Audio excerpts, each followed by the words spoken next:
ou seja, a gente falar de um período histórico de 20 anos atrás, a gente não precisa pedir desculpas por dizer o que foi feito e o que não foi feito. Quer dizer, o que eu sempre me Especialmente recuso... jornalistas como vocês, que acompanharam todos e sabem que a agenda é uma agenda que foi sendo aberta e ticada por cada um dos governos. O que eu acho que está prejudicando particularmente no Brasil, e acho que a Globo News é esse grande espaço, onde a gente pode discutir problemas nacionais sem imediatamente ser associado com aquela ou aquela outra querela politiqueira do dia a dia. Daí que eu volto a bater nisso.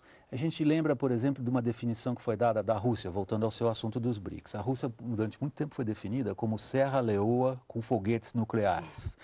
Há um componente disso. Todo mundo que visita a China, ou visita a Índia, ou visita a Rússia, fica impressionado com uma série de aspectos exteriores que colocam esses países na superfície de maneira muito, digamos, inferior ao que a gente pode dizer do Brasil. A gente olha para o Brasil e fala, olha que país a gente tem.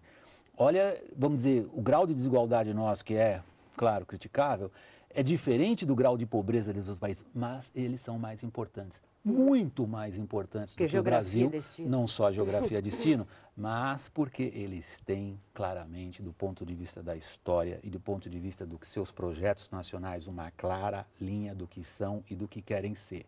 Existe no Brasil uma discussão séria sobre estratégia nacional de defesa? Ao contrário, fora ela negócios, é feita de forma muito fechada dentro do próprio é impossível governo. ser como se fala em inglês, major player, um ator importante no cenário internacional, sem ter uma clara base do ponto de vista estratégico. Quem eu sou, o que eu quero, onde eu vou chegar, o que eu faço ser. Isso não existe no Brasil.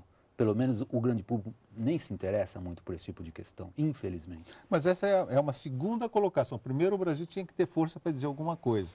E agora tem que buscar um pouco o que ele quer dizer.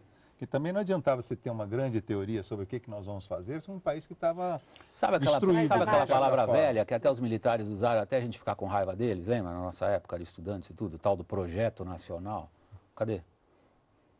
Falando em projeto nacional, um deles é esse do Conselho de Segurança das Nações Unidas. É muito importante mesmo para a gente sentar lá. O presidente Lula disse hoje que a ONU precisa ser reformada, que do jeito que ela está não funciona mais, não faz nenhum sentido para a história presente. E não é o diagnóstico não é dele, é de muitas e muitas pessoas.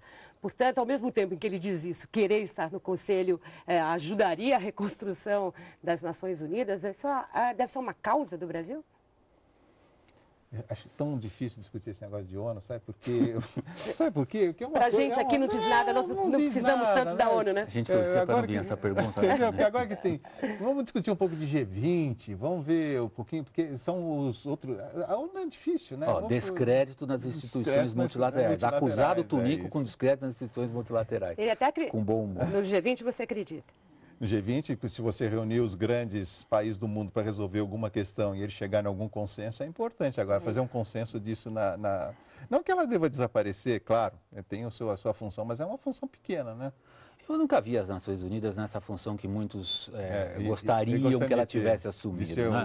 Uma governança global, ou que as coisas fossem decididas por votação. Isso nunca existiu na história da humanidade, na história dos países.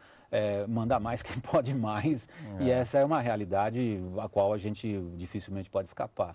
O G20 tem um aspecto interessante, que é, sobretudo, a necessidade reconhecida pelos países que fazem parte desse grupo, de que sem uma coordenação internacional um pouco mais ampliada, que é a do Conselho de Segurança tradicional, que são 7 ou 8, no máximo mais 11 ou 12, dependendo do peso de quem está lá, que há uma necessidade de coordenação internacional frente a problemas que são internacionais.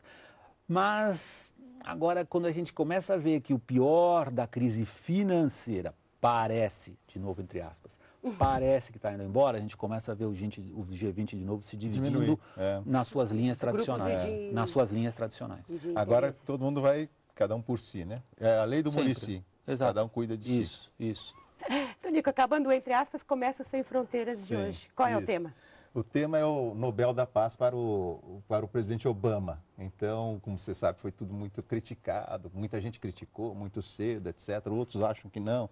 O prêmio Nobel é um prêmio que vai direcionar o Obama para o seu caminho melhor. Eu mesmo, no próprio programa, eu contesto um pouco isso, porque, veja, no Oriente Médio, 5 políticos já receberam o Nobel da Paz. 5 políticos, de todos os lados. O Arafat, o Menachem Begin, Nem por isso o Shimon conflito Peres, Isaac Rabin, acabou. Sadat, e o conflito continua mais ou menos sem nenhuma solução assim importante à vista. Então, eu não sei se o prêmio Nobel o Nobel tem a capacidade de mover as pessoas para o lado bom. Na questão do Obama é muito engraçado ver como o comitê que dá esse prêmio caiu na armadilha em relação ao Obama, que é a seguinte: todo presidente americano, e o Obama não é a menor Não exceção. tem a força suficiente. Não, é outra coisa que eu quero dizer. É, por definição, alguém que acredita no excepcionalismo da nação americana. Nenhum outro presidente americano dos últimos 50 anos disse coisa diferente do que o Obama diz. Os Estados Unidos têm um papel preponderante na comunidade internacional. Nós somos a nação que tem que levar valores para os outros lados. O Obama continua dizendo a mesma coisa. Está mandando soldados para o Afeganistão, como Bush teria mandado. Então, eu acho que eles caíram nessa armadilha. Porque nenhum presidente americano vai passar por cima do complexo chamado do Eisenhower, complexo alguma militar, coisa industrial. entre Lula e alguma coisa em comum entre Lula e Obama. Aí você está sendo mais cético do que eu, inclusive. Eu não acho, tudo bem, a gente pode examinar teu argumento. Agora, o que eu acho é que essa ideia do excepcionalismo americano, o Obama é um defensor disso. Cadê aí o Nobel da Paz? O que há em comum entre Lula e Obama é esse charme, né? E quando alguém se depara com o charme, a realpolitik não sei se sustenta. Muito obrigada, Tonico Ferreira, muito obrigada, William Vac. Espero que vocês tenham muitos anos aqui na Globo News. Você também, Mônica. Também. Obrigada a você também, assinante, que nos acompanhou até aqui, e você, internauta, que acompanha o blog. O Entre Aspas volta terça-feira. Até lá.